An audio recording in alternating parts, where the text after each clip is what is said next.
technology stocks are being battered with the hottest memory chip stocks unsurprisingly printing the biggest daily pullbacks. Massive AI spending, increasingly financed by debt, doesn't bode well with prospects of higher interest rates moving forward. Today, Micron is preparing to announce its latest quarterly results. They are expected to be strong, but will that be enough to stop the bleeding across the technology and AI stocks is yet to be seen.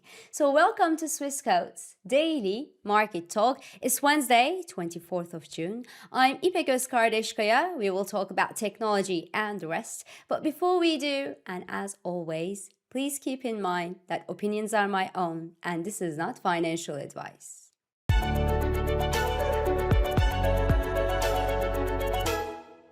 This show is brought to you by Swissquote. So technology stocks, especially ones that spiked in a parabolic move over the past few months, are being battered today due to one, their massive AI spending increasingly financed by debt, with also an unclear path to profitability for some of them, and two, the prospects of higher interest rates that will increase the cost of debt in the coming months. Note that the stress, the unease in US technology stocks started posterior to the latest Federal Reserve announcement last week that came in more hawkish than expected as the new Fed chair, Mr. Kevin Warsh, put price stability at the center of his statement. And the dot plot also suggested that half of the Federal Reserve members were looking for at least one interest rate hike this year to tame inflationary pressures that spiked past the 4% level last month for the headline figure, and that remains steady near the 3% mark for the core figure,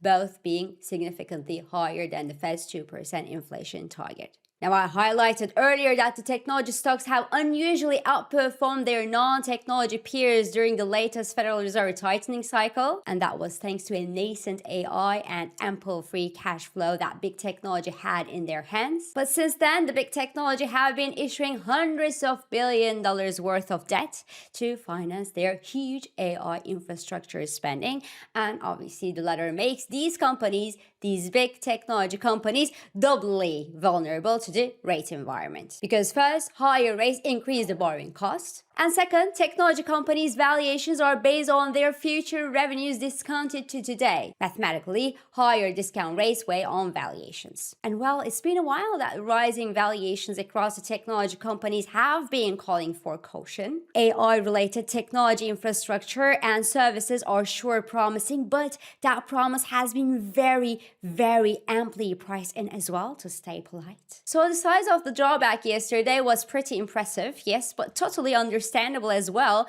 when looking at the preceding parabolic rally in many of the stock prices. The Korean Kospi Index, for example, fell 10% yesterday. That was one of the biggest one-session fall of its history, but it rallied more than 300% since April 2025 on the back of two memory chip makers only that found themselves in a probably prolonged boom cycle thanks to booming demand for high bandwidth memory chips using AI accelerators and data centers. And at one point, two companies, Samsung and SK Hynix, accounted for more than half of the Korean Kospi Index gains and became increasingly dominant within the benchmark. Samsung's PE ratio went from below 10 for the past 2 decades to nearly 60. In comparison, the Kospi's equal weighted index gained much less than that, as many Korean companies spent the past year actually simply trying to keep pace with a weaker Korean won, rising input costs, and sluggish domestic demand. Their earnings growth never ever matched the exuberance seen in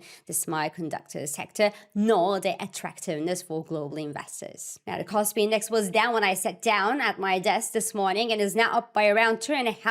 It's moving very fast, and the rebound comes from the news that Samsung is now considering to buy back shares. But the latter doesn't really change the problem at its core. A valuation this high and volatility this strong are never good for a healthy and sustainable upward trend. So I'm afraid the risk of a further downside correction in the Korean Kospi Index prevail. In the US, Nasdaq 100 tanked more than 3% yesterday. The hottest memory chip stocks like Micron and SanDisk both fell more than 13% in a single session, while losses across the Magnificent Seven stocks remain more contained than that. Together, they lost around 1.37% in yesterday's trading session. Now, the futures are slightly up this morning, but the reasons that triggered the recent unease and stress in technology stocks didn't go away. The US 2-year yield consolidates near the highest levels in 1.5 years, while the benchmark for the European 10-year yield is falling due to falling oil prices. US crude extended retreat to below $73 per barrel level this morning, and the latter limits losses across European indices that are less exposed to technology and AI, and make investors think about a rotation towards this less technology exposed and more cyclical pockets of the market where valuations remain much cheaper compared to technology peers. In this respect, the FTSE 100, for example, outperformed its European and US peers yesterday by closing the session near flat, and that despite a broad sell-off in energy and mining stocks in the UK. Indeed, the bursting speculative bubble in metal prices also halted the miners' parabolic surge earlier this year. In the sense, Frenilo, for example, which is a gold miner that was benefiting grandly from the rise in gold prices, lost more than a third of its value since the January peak, as gold fell nearly 30% in value as well during the same period.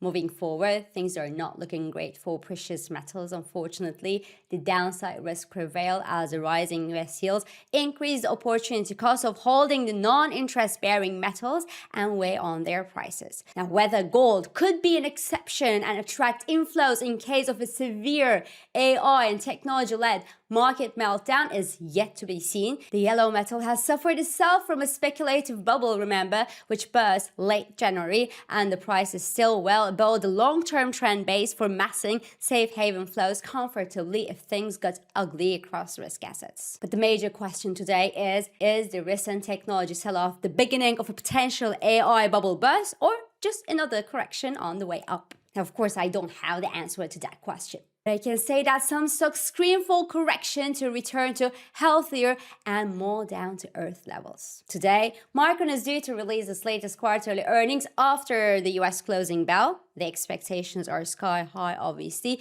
We will probably hear strong numbers and strong guidance for the months to come. But that's already priced in, because Micron was trading past the $1,200 a share just 2 days ago versus less than $120 a share a year ago.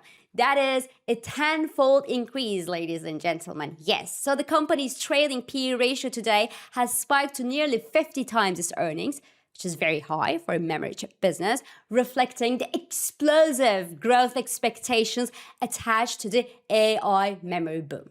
While on the other hand, its forward PE ratio is closer to around 8 to 10 times, implying that analysts expect earnings to surge over the coming quarters and bring the PE ratio down to average levels. But that gap between the two, between the P and the forward P ratio is striking. It suggests that investors are not paying for today's earnings from Micron, but for tomorrow's expected profits, assuming that the current boom in high bandwidth memory demand from AI centers will be sustainable. Now, very few are asking, what if it is not sustainable? What if new technologies, more efficient AI models, different chip architecture, etc., reduce demand for memory needs? That would be bad. So that's why Micron's results today matter far beyond the company itself. Strong numbers and confident guidance from the company will obviously reinforce the view that AI-related spending remains robust and could eventually throw a floor under the recent memory chip sell-off that we saw over the past few days,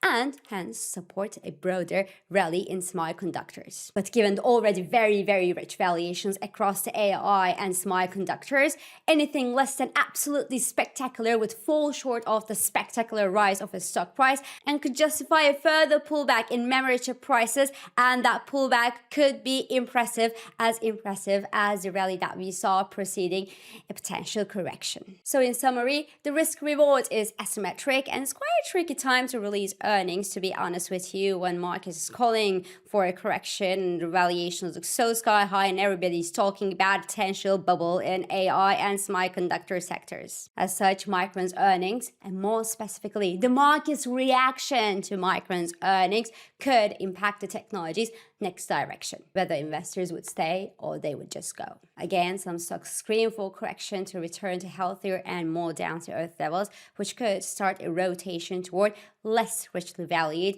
and non-technology pockets of the market, also backed by the geopolitical and monetary policy trends. So this is all for today. I'm İpek Özkardeşkaya, and thank you for joining me, and thank you for all your beautiful and supportive comments.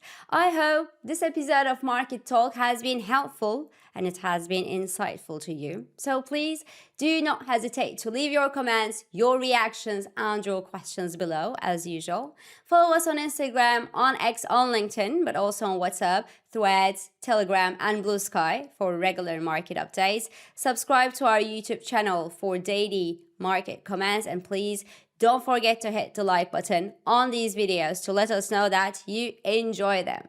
So I will meet you again tomorrow after the market earnings. And until then, good day trading. Trading and investing carry risks, including capital loss. CFDs in digital assets are volatile and not suitable for everyone. Swissquote assumes no responsibility for accuracy or losses from its use. Products and services are offered only where legally permitted.